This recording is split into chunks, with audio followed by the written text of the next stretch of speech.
magluluto kami ng for today's video. Magluluto kami ng aming ulam. Ayan yung kasayan.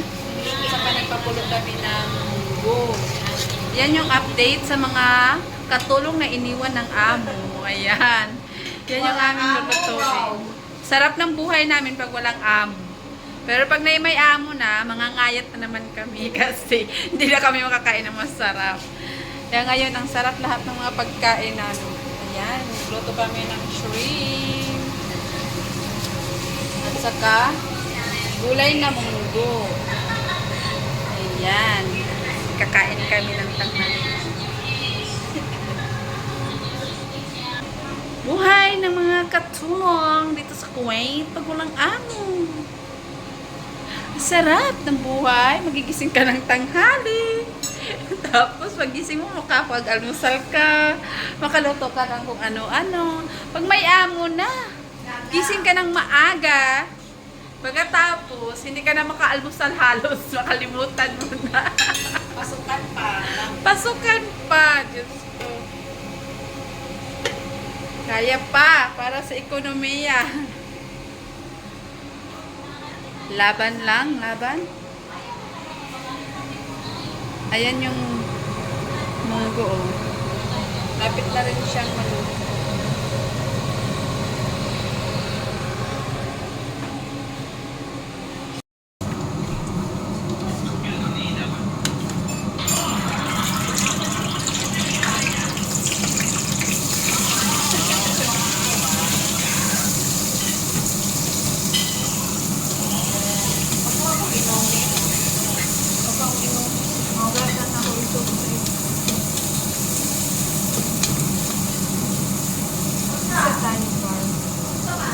Ugani. Ha?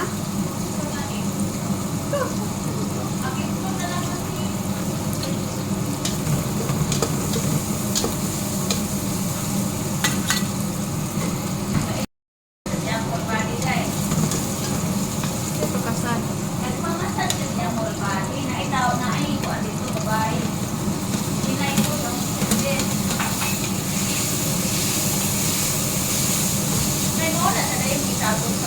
Kay Nadre? Kanan? May ka? Ito may sabon lang. Isa na natin yung sabon. Para sa isahin natin siya. Paglahi ka dyan. Para sa magigisa muna tayo ng mga sabon para tutunan natin yung ganito yung buhay namin pag wala pa may mga amo. Ang sarap ng buhay namin. Pero pag may mga amo na, makapagod na kasi ang dami ng hindi na kami makakain ng maayos. Pag walang amo, pag bakasyon sila lahat, ganda pa ng buhay namin.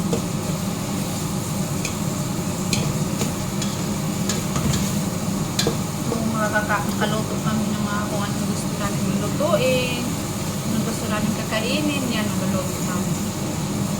Kasi pag may amo na kami, hindi na namin mamamalayan yung oras kasi sa sobrang daming utos, sa sobrang daming gagawin, lalo na ngayon kasi pasukan. Kaya may hirapan na kami magluto ng mga gusto namin kakainin. Kaya masaya kami pag wala kami mga amo kasi kahit na may mga trabaho na iniiwan, pero makaluto talaga kami ng gusto namin lutuin ng mga pagkain.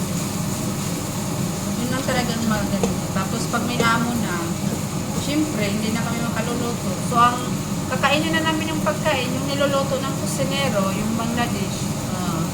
Kasi ibang style kasi yan sila pag nagluluto. Kaya medyo, minsan, naano lang kami kasi, pero no cheese kami, kaya kailangan namin kainin.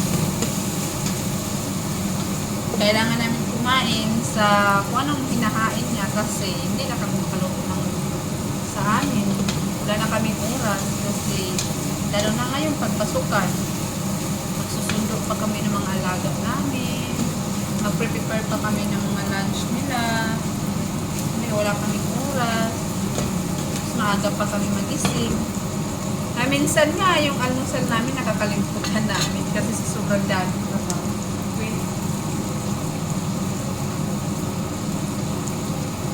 Ilang araw na lang, babalik na sila galing sa bakasyon, kaya ayan, back to reality, back to normal na naman ang buhay namin.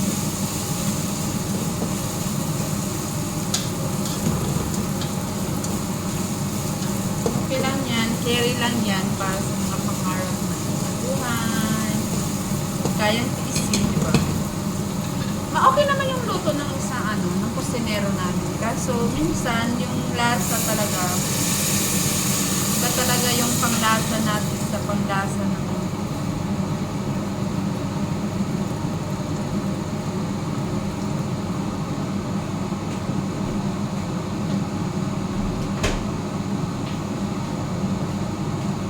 yan, ito na yung munggo natin guys na pinagpakuloan kami. Ihalo na natin yun siya. Nakalimutan ko siya, dapat pala unat bago yung sabaw. Pero okay lang yan, malambot na rin naman. Ayan. Pagkatapos yan, kaya natin.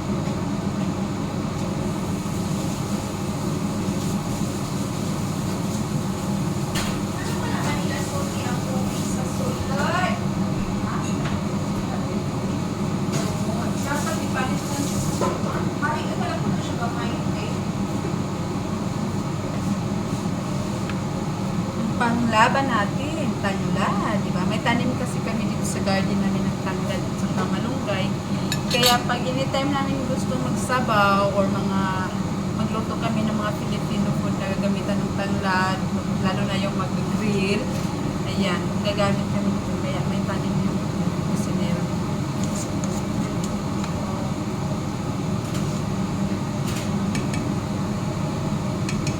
Ito lang po ang buhay namin.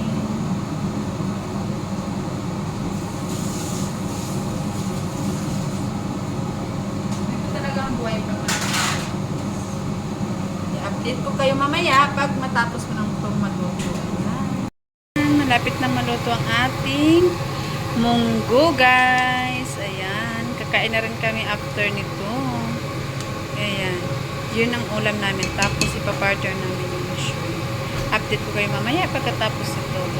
Ayan. Luto ng ating munggo. Ready na yan siya. Kakain na yan. Maglalagay lang ako dito sa aming service plate. Para mamaya, yung sobra, mamaya kakainin namin ng hapunan.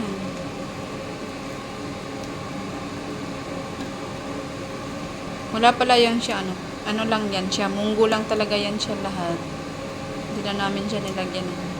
Kinisa lang namin sa kamatis, bawang, luya, at saka garlic.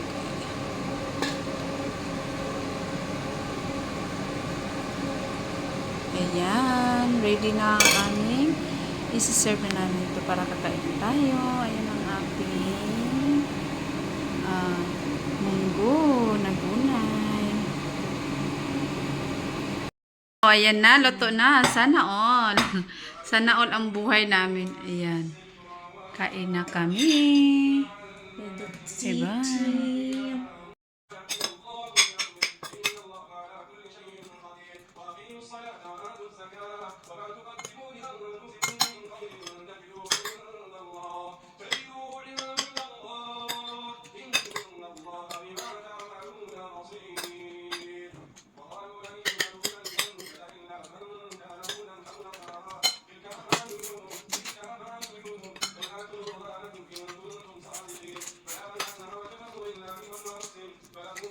Masakit sebenarnya. Ada mungkin masuk. Ayah sama asal. Hah? Asal itu sih. Masakit aja. Ah, pasti mungkin pasti itu sih. Sakit ya.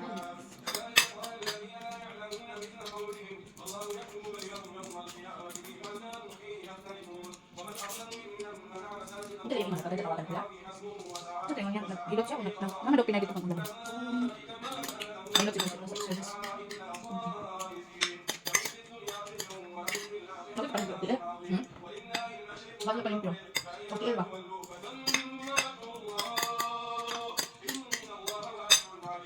Thank you so much.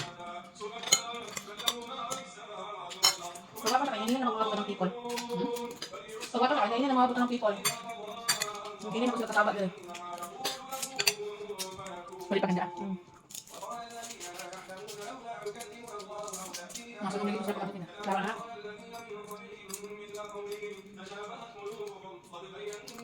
Brown na tayo.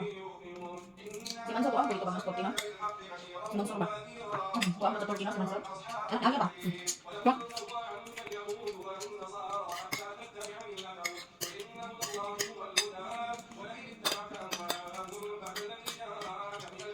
Hello! Pagkatapos natin kumain ngayon, andito na naman tayo sa kwarto ng aking amo. Kasi, isasampay natin itong mga damit niya. Ayan guys, yung mga damit na isasampay ko, i-hanger ko to dito sa dati nilang kwarto. Para, pagdating nila, hindi na masyadong marami yung trabaho ko. Ano na lang, yung mga dala na lang nila ang liligpitin ko. Kaya, ayan, samahan nyo ako at magsasampay tayo guys. Para may makausap din ako. Napakahirap talaga pag ano. Alam mo yung matutuwa ka kasi nagbabakasyon yan sila. Pero, ang dami talagang iiwang trabaho. Kaya, hindi ka rin naman talaga makasasabi na makapag-relax ka habang wala sila.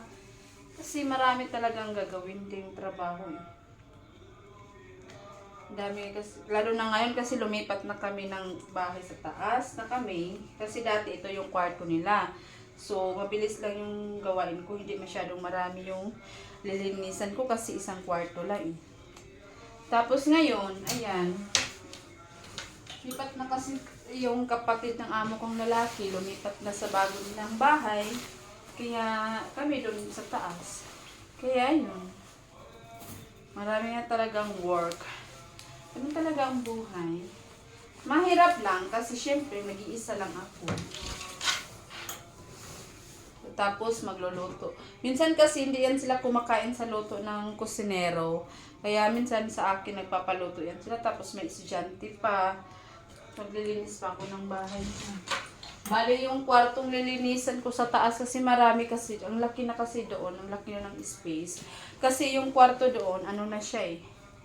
4 na kwarto, 3 CR, tapos yung sa anak niyang lalaki dito sa first floor din, bukod kasi siya ng kwarto, meron isang kwarto niya tapos dalawa yung dalawa yung kwarto tapos sa gitna yung CR kasi TV room niya at saka yung room niya tulugan niya tapos sa taas sila nanay may 4 silang kwarto tapos 3 CR. So, ang dami kong linisan. Tapos may kitchen pa, may kusina pa, may sala pa. Tapos may mga halaman pa akong didiligan. Tapos may magluluto pa ako ng pagkain nila. Napakahirap pag ikaw lang mag-isa. Pero carry lang naman, kaya lang. Para sa pangarap. Ganun naman talaga, di ba guys? Kahirap naman, pero okay lang naman, carry lang naman. Basta hindi lang talaga masasaktan, hindi ka lang inaabuso ng mga amo. So okay lang 'yan. Maswerte lang din naman ako kasi kahit papaano hindi naman masyadong yung amo ko. Yung alam mo na yung ugali. Pero makere naman. Minsan naman pag mali naman siya, sinasagot ko naman siya. Masagot naman din talaga ako pag nasa tama ko tapos mali siya. Pag sumasagot ka kasi, nakikinig din yan siya eh. Hindi rin yan siya na mo yung galit na siya talagang hindi siya nakikinig ng explanation. Hindi naman ganun. Nakikinig din naman siya tapos kumakalma din naman yan siya pag sinasagot ko. Kaya yun lang maganda sa akin. Takot yan siya. Layason siya ng katulong niya. Kasi hindi na sila makakuha ng mga kalahi natin. Kaya, ingat-ingat yan sila sa mga katulong nila eh. Kasi itong amo ko, ayaw niya ng ibang lahi. Gusto niya kasi katulad natin ng mga Pilipina. Di ko alam kung bakit. Basta sabi niya, ayaw daw. Ayaw daw niyang kumuha ng katulong na hindi Pinay. Gusto daw niya Pinay. Hindi ko alam anong dahilan niya. Basta yun yung sabi niya sa akin. Ayaw daw niya ng ibang lahi. Gusto niya Pilipina. Ganun talaga. Kasi sabi niya, ang Pilipina daw, kahit hindi masyadong naglilinis, maayos at saka malinis pa rin daw yung tingnan yung bahay. Tapos mabango ang bahay, mabango ang mga damit. Kung maglalaba daw tayo, mabango daw. Hindi daw niya maintindihan, pag ibang lahi daw, hindi niya maintindihan yung amoy. Hindi ko alam ano yung nasa isip niya, kung sabi niya yun. Pero yun yung sabi niya sa akin. Kasi sabi ko, kung ayaw ko na sa'yo, uuwi na talaga ako. Sabi, kukuha ka na ng ibang lahi. Kasi hindi ka naman makakuha ng lahi namin. Sabi niya, ayaw ko kasi, magiging dukyot daw yung bahay niya. Sabi ko, bakit? Sabi niya, kasi iba daw maglilinis yung mga Pilipina. Proud to be Pilipina.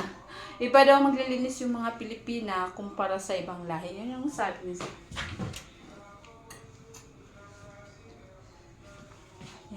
Ayan guys, mamaya i-update ko kayo pagtatapos ko nito. Sasampay ko lang to siya sa lahat kasi after this one, mapaplansya pa ako kasi para kailangan matapos na natin lahat to bago pa sila umuwi para kunti na lang yung lilinisan natin, di ba? Hindi na tayo maghahabol ng trabaho. Para yung, hindi bago natin trabaho, yung ano na lang, yung mga dala nilang damit. Yun na lang ang kailangan kong ayusin pagdating. Kaya yan guys, see you later.